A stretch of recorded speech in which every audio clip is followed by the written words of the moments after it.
It's an easy narrative to say that, when the running game is underperforming, the running back is to blame. After all, he is the one doing the running. And so as the Pittsburgh Steelers' ground game has gotten off to something less than a running start, he has been an easy target of criticism.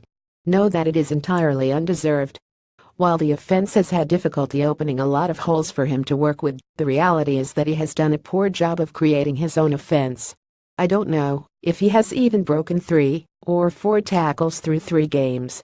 Still, there are many instances in which there is just not a lot that a running back can do other than to get what is being blocked for him, and while Sunday's performance had been better than in the 2 previous games, he actually averaged 4 yards per rush. Many of his carries fell into this category. Take, for example, one of his few short yardage failures on the year, though it was not on a possession down.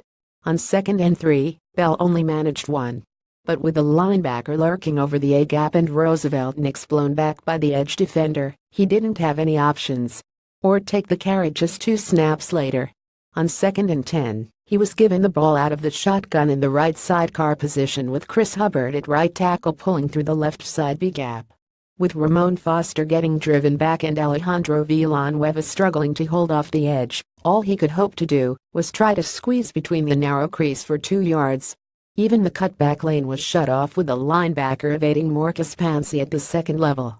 Later in the third quarter, the Steelers tried to run from it to a tightened set, heavy to the right.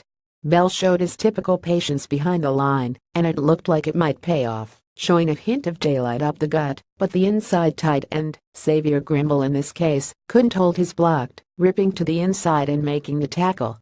At the top of the fourth quarter, they tried to pull B.J. Finney off the right end, but Hubbard seemed to momentarily lose focus, looking out for another defender, which allowed the edge defender to break free, chasing down Bell as he had to try to get north with Juju Smith-Schuster unable to hit on his downfield blocked.